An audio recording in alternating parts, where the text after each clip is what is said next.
Assalamualaikum warahmatullahi wabarakatuh. Bismillahirrahmanirrahim. Alhamdulillahirabbil alamin. Hamdan yuafi ni'amahu yukafi'u mazidah. Ya Rabbana lakal hamd kama yanbaghi li jalali wajhikal karimi wa azimi sultanik. Wassalatu wassalamu ala sayyidina wa habibina wa syafi'ina wa maulana Muhammad wa ala alihi wa sahbihi wa sallim tasliman katsiran katsira birahmatika arhamar rahimin adada khalqihi ta'ala wa rida nafsihi wa zinata arsyihi wa midada kalimatihi kama yuhibbu rabbuna wa yarda. Bismillah walhamdulillah. Di pagi yang mulia ini kita bersyukur kehadirat Allah. Kita sudah bangun tidur, sudah sholat berjamaah. Alhamdulillah, nikmat yang tiada tara ya. Tidur selesa, sholat selesa, alhamdulillah. Kita masih bersama suratul Alaq. Iqra bismi rabbikal ladzi khalaq. Pagi ini serial yang ke-9, halaman 318. Tafsir Al-Munir, edisi Malaysia. Kalau edisi Indonesianya Bismillahirrahmanirrahim, halaman 604. A'udzu billahi minasy syaithanir rajim. Bismillahirrahmanirrahim. Iqra bismi rabbikal ladzi khalaq. Khalaqal insana min 'alaq.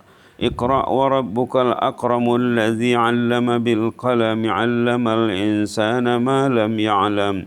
Kalla innal insana la yatgha ar-ra'ahu istaghna. Inna ila rabbika ar-ruj'a. Ara'aita alladhi yanha 'abdan idza shalla. Ara'aita in kana 'alal huda aw amara bit taqwa. Ara'aita in kadzdzaba wa tawalla. Alam ya'lam bi anna Allaha yara. Kalla la illam yantahi lanasfa'an bin nasiyah. Nasiyatin kazibatin khati'ah. Falyad'u nadiyahu sanad'u az-zabaniyah. Kalla la tuti'hu wasjud waqtarib. Shadaqallahul azim. Subhanallah walhamdulillah wa la ilaha illallah akbar.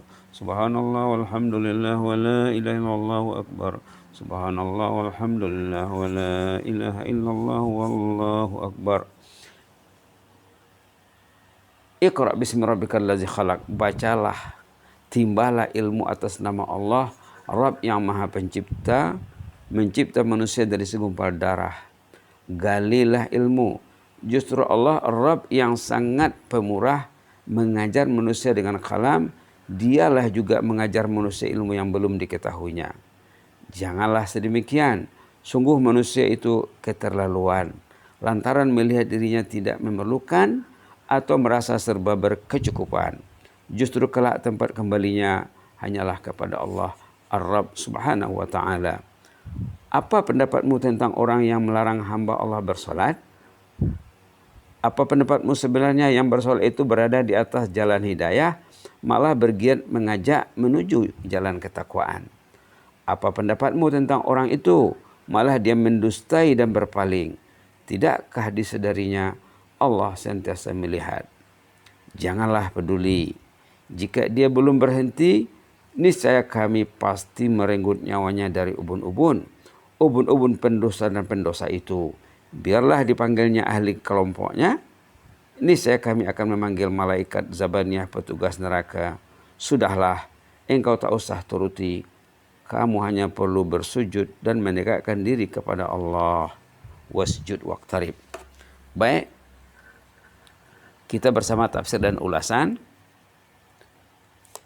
dalam tafsir Al-Munir karangan Profesor Dr. Wahbah Zuhaili.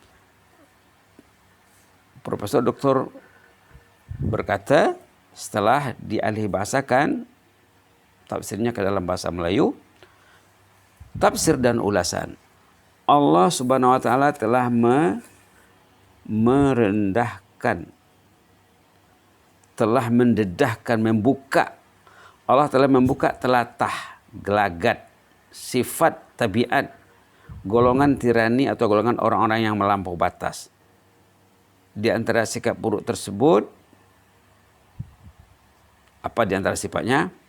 Firman Allah dalam ayat 9 dan 10, ara'aital ladzi yanha 'abdan iza shalla. Apa pendapatmu tentang orang yang melarang hamba Allah mengerjakan salat? Yang salat itu Rasulullah. Kemudian dilarangnya Rasulullah salat. Apa pendapatmu katanya? Maksudnya, kabarkan kepadaku tentang keadaan pelampau yang sombong itu. Siapa? Abu Jahal dan rakan-rakannya yang lain. Bagaimana pula dia berani untuk menghalang hambaku yaitu Rasulullah SAW dan para pengikutnya dari mengerjakan salat dan beribadat kepada Allah Rabbul Alamin. Macam mana? Keterlaluan ya. Sebaliknya mereka mahu Muhammad supaya taat sebagai penyembah berhala serta meninggalkan beribadat kepada pencipta yang mengurniakan rezeki Ar-Razzaq. Patutnya kita menyembah Ar-Razzaq Allah Subhanahu wa taala. Perkataan abdan dalam ayat abdan iza shalla itu kata-kata nama am, nakirah kalau orang mengaji Arab ya. Nakirah kata nama am untuk menunjukkan sifat sempurna dalam pengabdian diri kepada Allah. Menyanjung. Abdan itu satu sanjungan, pujian kepada Rasulullah.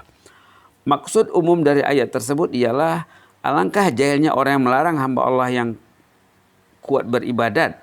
Hamba Allah yang kuat beribadat, bersolat dan mengabdikan diri kepada Allah Subhanahu wa taala. Perbuatan seperti ini amat tidak wajar dan ditolak oleh orang yang berfikir secara waras. Menganehkan ya, sangat aneh ya.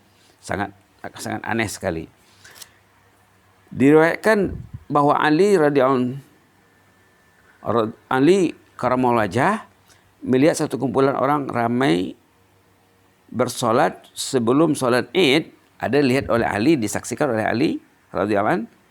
Sebelum mereka solat sunat hari raya dalam sebuah masjid, ada orang solat sebelum solat Id. Lalu Ali berkata, aku tidak pernah melihat Nabi sallallahu alaihi wasallam sedemikian rupa. Ini tidak pernah dibawa oleh Rasulullah katanya. Ada jemaah yang masuk masjid sebelum solat Id mereka bersolat. Ini tidak pernah nampak saya, kata Sayyidina Ali. Kemudian ada orang bertanya, mengapa kamu tidak melarang orang yang berbuat seperti itu? Kata beliau, kata Ali, aku bimbang akan tergolong dalam firman-Nya, ara'aital ladzi yanha 'abdan iza shalla. Saya bimbang katanya kalau nanti tergolong ke dalam apa yang diperingatkan Allah dalam ayat 9 dan 10, ara'aital ladzi yanha 'abdan iza shalla. Saya takut katanya. Maka Ali tidak menyatakan secara terang-terangan tentang ketegahan sembahyang tersebut. Sementara Abu Hanifah rahimahullah telah mencontohi apa yang dilakukan oleh Sayyidina Ali ketika ada orang yang bertanya kepada Abu Yusuf. Abu Yusuf itu sahabat senior Abu Hanifah ya. Apa pertanyaannya? Adakah boleh seseorang yang bangun dari ruku', waktu i'tidal maksudnya ya, bolehkah semasa i'tidal itu membaca Allahumma ghfirli? Karena bacaan sujud memang dianjurkan, digalakkan. Subhanakallahumma rabbana bihamdika Allahumma ghfirli.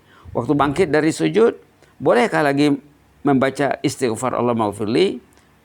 Kata penanya. Lalu Imam Abu Hanifah menjawab apa? Ia hanya perlu menyebut Rabbana lakal hamd. Dia tidak melarang, tidak berani melarang. Katanya, baca sajalah Rabbana lakal hamd. Kemudian dia sujud, kata Imam Abu Hanifah. Beliau tidak menyebut secara terang-terangan tentang larangan berdoa ketika bangun dari rukuk, yaitu waktu i'tidal. Baik, itu selesai tadi ayat 9 dan 10. Sekarang 11 dan 12. 11 dan 12. Ara'aita in kana 'alal huda wa amara bit taqwa.